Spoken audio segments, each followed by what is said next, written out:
Hi, it's so nice that you're here to quickly get brainted with me. I'm your host, Laura, and welcome to my Mindful Storytelling podcast. Hi, and welcome to another episode of BRAINTED. Today we embark on a mindful journey exploring the delicate dance between solitude and the modern world's constant buzz. I'm here to share insights on the interplay of sound, silence, and the art of being alone. I want to start off with the topic sound on versus sound off. If you're new here, I'm kind of interviewing myself. Don't be scared, I'm just asking questions and then try to answer them.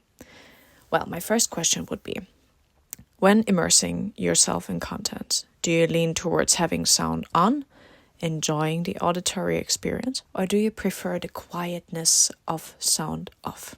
What influences are there? Just a quick thing. Remember, I'm trying to make BRAINTED a more interactive platform. So if you have the feeling you want to share your answers on these particular questions, feel free to comment. Well, my answer for this topic would be, I think it's a dynamic dance. I think that's very cute. Because for me, it is very important to have creative times where I love to add a little inspiring music.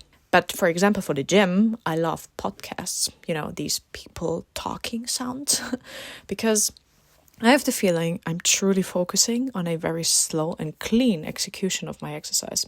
But to be totally honest, silent is very often hurting my well-being because my thoughts are super loud and sometimes start to spiral so heavily that I feel my brain will explode. So the only things that help me there is, to take a break from social media.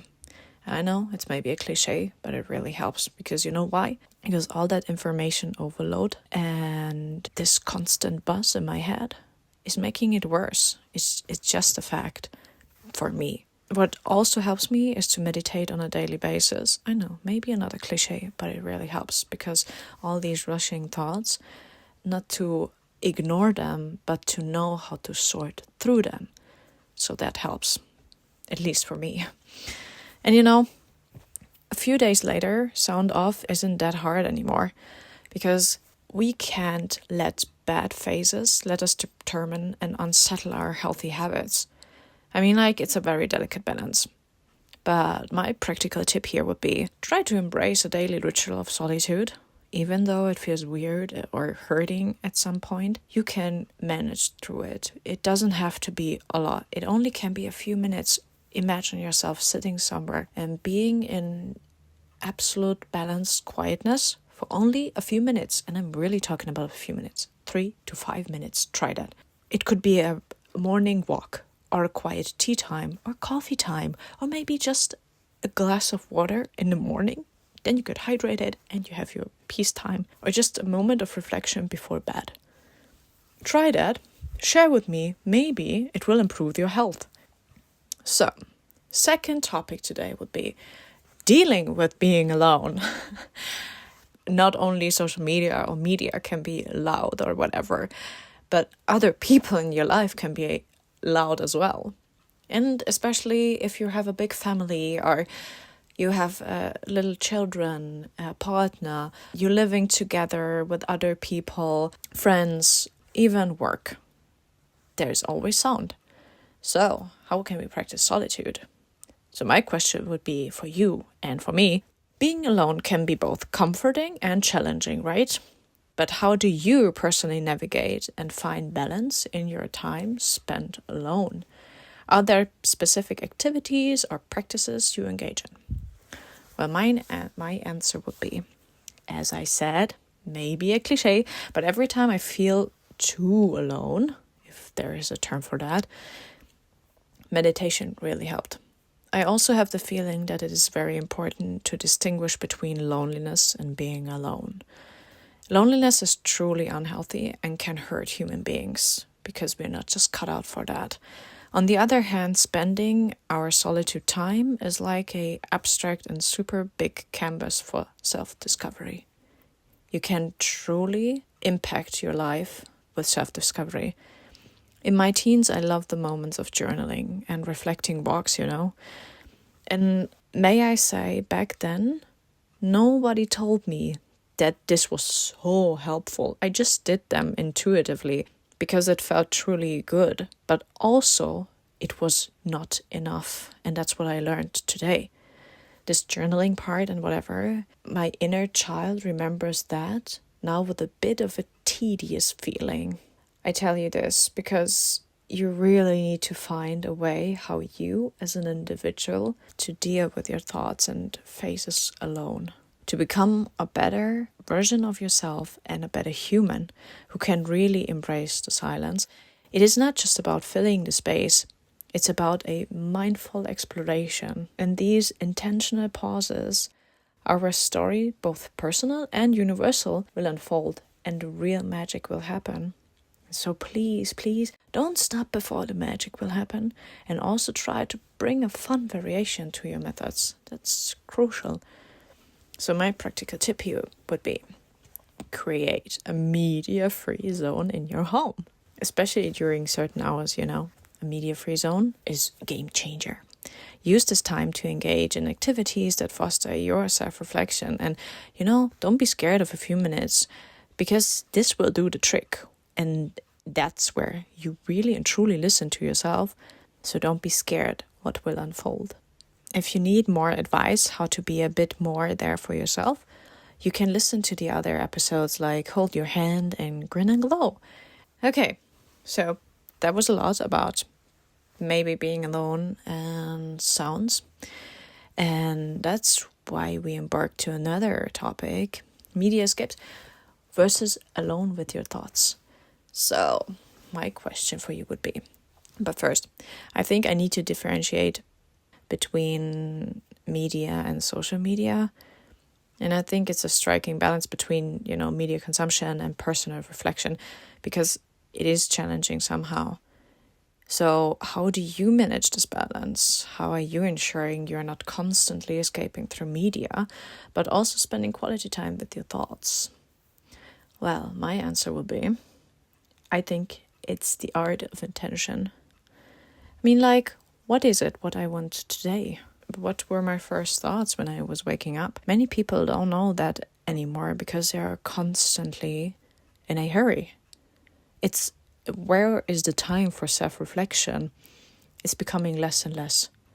There is just one doctor. He's called Doc Amen. That's his social media name. I will leave you the link to his profile below. And he says that every morning you get up, no matter how hard the night was, you get up with a positive or a good intention into the day. Because the first things you see and you feel will define your whole day. Can you imagine that? That also goes for the nights. So that is a lot of impact you can do with just a good intention, with just a better mindset. It's just a thought. You don't even have to raise a finger or whatever. It's just in your mind. You have to train. It's like a muscle. You go to the gym, you train your body. Why not train your brain? I guess that's why you're here, I hope. But it's not so easy if you have a habit to go directly to your phone and confuse your mind, especially your very unfolded from the night mind, with a new and too much information. It would just mess you up. I try consciously allocate time for media. Sometimes it's harder, sometimes it's more easier. But I try to, choose my narratives that align with my values. And I also tried very hard to clean up my algorithm. I would suggest if you didn't do it, now is the time. That's your sign. Even when I am on social media and I don't want to get intoxicated by too much of the, for me, wrong social content, I must admit I don't know where I would be without it, but especially without media. So that's very hard. I guess my practical tip here would be for a better morning routine. As I mentioned, Doc Amen suggests if you have to use your phone, to wake up. Many people do that. Just try to take advantage of apps like Good News app, whatever is available in your country. And in Germany, it's called Good News. And that's an app that only shares good news from around the globe. I do it every morning and it really changed me. I just love to read the news again. And also use the time through the day to engage in certain and really fun activities that foster self-reflection, such as doing something with your hands or other senses for practicing mindfulness. Yeah, if you want to know more, let me know, because we are just stepping to another topic, and it's about sleeping and night times and how to handle loud thoughts, because I struggle with this a lot. So my question for you would be, nighttime often brings a lot of thoughts. You know, just want to lay down and you close your eyes and you're really tired, and then your brain goes full on volume up. I hate that. It's really, really loud in there. So what tips do you have for managing loud thoughts and ensuring a restful night? I try to answer that with my story, because it's a huge one. Ask anybody, they will tell you that Laura has always been the girl who listens to something to go to sleep. I always did that, especially when I was a child and a teenager. It used to be like audio play or calming music, podcasts, or even a comedy series, just, in the background, so some sound is on. And I also struggled through my youth with insomnia and really bad nightmares, still doing that, still having them. So when I'm stressed or when I'm sick, ill, whatever, it still happens a lot. So I want to tell you, don't be discouraged. Over the years, I found a few things that helped. So my practical tips would be, keep a notepad by your bedside. If you have very intrusive thoughts that are arising, write them down. And that's just a simple act that helps, externalize thoughts and making room for a more peaceful sleep. Of course, you can also just take a voice memo and explain your feelings to yourself. And a tip from Roxie Nafousi, who is the author of the book Manifest, is to listen to words of affirmation audios. You can find them on YouTube and wherever. And don't worry, because of your phone activity or whatever, you can, set a silent alarm that will stop the play. And then you can just rest into the night. That truly helped me and truly helps to reprogram unconscious minds. Try it just once and see how it will positively impact your sleep and mornings especially.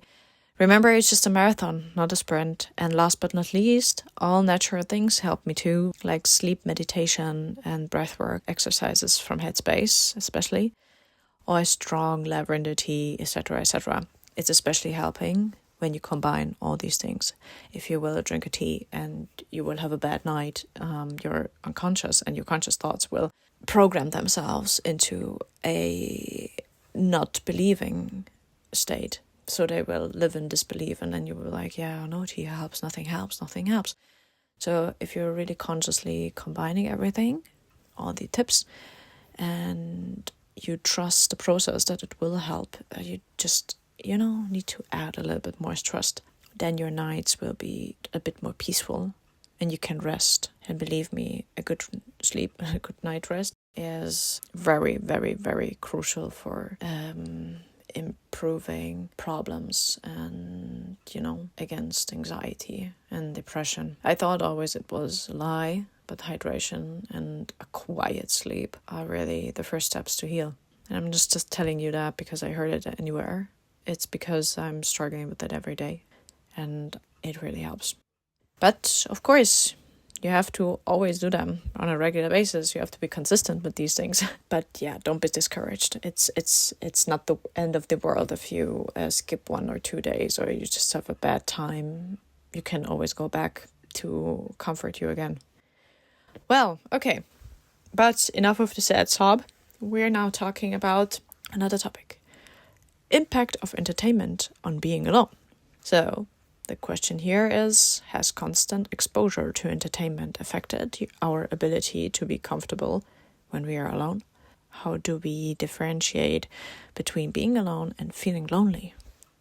Well, my short answer here would be, this is very hard for me to answer, especially if I don't want to be redundant.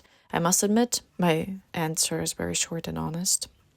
I have a very good and packed daily routine that I can just adjust if I need it. If you're interested in more tips like this and stories about that, for example, building healthy routines, especially if you're struggling with a mind like mine, let me know. My practical tip would be just experiment. All right, the next topic, handling overstimulation. We live in a world filled with stimuli. How do you personally handle moments of overstimulation? Well, my answer would be nature. The silent protagonist is my refuge. No, but all the jokes aside, when the plot becomes too intense in my life, I retreat outdoors. In the winter, it's more hard. That's why I get depressed more in the winter, because I love to take mindful walks or moments of stillness, with the greenery. It's often offering clarity of my modern life. But for real now, if I feel totally overwhelmed, I need a lot of quiet time. I go paint in the quiet basement, listening to my zenful playlist. I meditate with HEADSPACE, with the program Overwhelmed part, or sometimes I just cry and let the pressure go. In a few moments, I just sit there and, you know how the Germans say, I just watch holes into the air. I lay flat on my belly to release tension. If you're more curious about laying flat on your belly, listen to that episode as well. Yeah, that's that. So, and the last topic, handling emotional content. There are studies that suggest our emotional state influences the media we consume. So the sad film paradox unveils the depth of human emotions and how easily we can be trapped in the spiraling feeling of being lost, even if you have no clue why. Do you ever have this feeling? Because I do it all the time. Media psychology says that engaging with sadness through media is a cathartic release, a safe space to explore and process complex feelings. It's a reminder that storytelling, even in its somber chapters, can be mindful voyages of emotional exploration and growth, especially when you're feeling alone.